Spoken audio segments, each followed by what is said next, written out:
Assalamualaikum warahmatullahi wabarakatuh. Perkenalkan teman-teman semua, nama saya Ahmad Hilmi Robani dari Universitas Bangka Belitung. Di sini saya akan membahas pengelolaan dan pengolahan limbah elektronik. Limbah elektronik di sekitar kalian seperti handphone, televisi, mesin cuci, radio, dan limbah-limbah elektronik lainnya yang sudah tidak terpakai atau sudah rusak.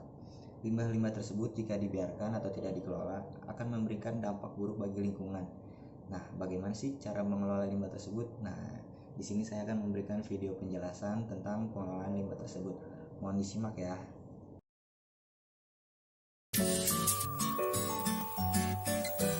Kita semua pasti ingin bersih.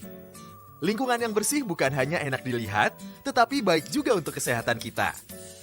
Tahu nggak, kalau di sekitar kita sebenarnya masih ada sampah-sampah yang sekilas tidak terlihat seperti sampah, tetapi sebenarnya menyimpan unsur yang berbahaya, baik bagi kesehatan kita maupun bagi lingkungan? Benda-benda elektronik yang sudah tidak terpakai seperti lampu TL, kipas angin, televisi, kulkas, hair dryer, komputer, radio, dan handphone bisa menjadi sampah yang berbahaya saat sudah tidak terpakai dan dibiarkan menumpuk. Sampah-sampah elektronik semacam ini disebut sebagai limbah elektronik atau electronic waste, yang disingkat e-waste. Kondisi saat ini, e-waste masih belum bisa dikelola dengan baik. Padahal e-waste tidak bisa terurai secara alamiah dan harus ada penanganan secara khusus untuk pemusnahannya. Kandungan logam-logam berat yang terdapat dalam e-waste masuk dalam kategori B3, bahan berbahaya dan beracun, dan berdampak luas ketika telah berkontaminasi dengan air, tanah, dan udara. Contoh e-waste adalah handphone. Handphone terdiri dari beberapa komponen yang masing-masing mengandung unsur berbahaya yang harus ditangani secara khusus. Skrup dan konektornya mengandung unsur logam berat. Semua unsur-unsur ini tergolong berbahaya bagi lingkungan, baik manusia maupun makhluk hidup lainnya. Timah terbukti bisa mempengaruhi kecerdasan kognitif dan mengakibatkan hiperaktivitas. Merkuri bisa mempengaruhi kemampuan ingatan dan melemahkan otot, baik bagi manusia maupun hewan. Kadmium bisa berdampak buruk bagi paru-paru dan bisa menyebabkan kerusakan ginjal. Logam berat bisa mencemari air tanah sehingga menjadi tidak layak dikonsumsi. Jadi, pengelolaan e-waste dengan benar sangatlah penting.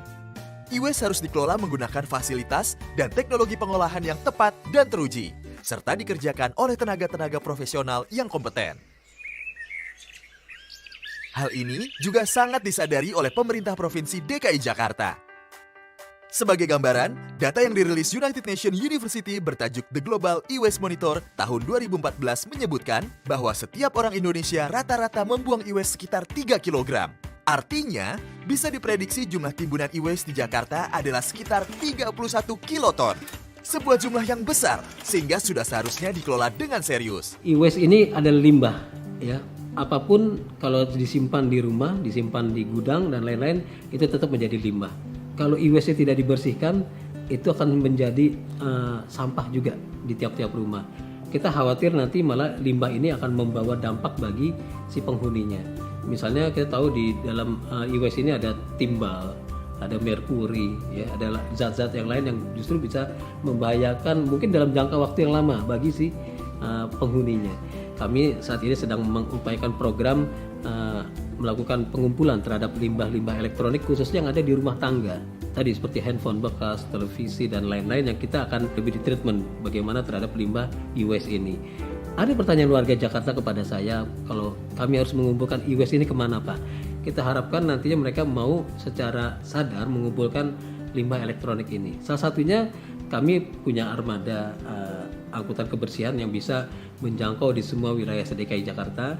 Kami juga bekerjasama dengan PPLI membuka drop box di contohnya di Car Free Day di Tamrin Sudirman, ya kan? Atau kami juga menerima kiriman-kiriman e-waste ke kantor kami di Cililitan. Kita inginnya ke depan Jakarta menjadi kota yang manusiawi, Jakarta menjadi kota yang memberikan layanan publik kepada masyarakatnya dalam berbagai aspek, termasuk menghindari dari dampak e-waste. PT Prasada Pamunah Limbah Industri atau PPLI, mitra Pemprov DKI dalam pelaksanaan program pengelolaan e-waste adalah perusahaan yang telah lama berfokus pada limbah bahan berbahaya dan beracun atau B3. PPLI memiliki pengalaman dan kompetensi untuk membantu Pemprov DKI mengelola limbah e-waste secara aman dan profesional. Pengolahan e-waste dilakukan melalui serangkaian proses kerja. Setelah sampah e-waste dikumpulkan dari masyarakat, Sampah-sampah e-waste ini kemudian dipilah-pilah sesuai jenisnya seperti mesin cuci, TV, handphone, dan alat elektronik lainnya. Setelah dipilah, e-waste kemudian dibongkar sampai komponen terkecilnya yang kemudian juga dikelompokkan sendiri-sendiri. Komponen-komponen yang telah dikelompokkan ini kemudian masing-masing diolah secara terpisah melalui proses yang aman dan teruji.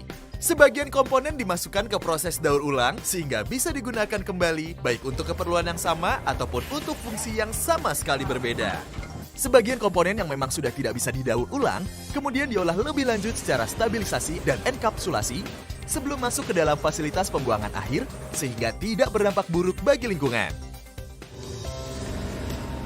Jadi, sekarang sudah jelas kan betapa pentingnya program e-waste ini? Pengelolaan e-waste yang benar dan profesional menjamin bahwa tidak ada limbah berbahaya yang tersisa dan setiap komponen e-waste dapat diolah dengan efisien. Sehingga lingkungan sekitar kita bukan hanya menjadi bersih, tetapi juga aman bagi kesehatan kita dan keluarga.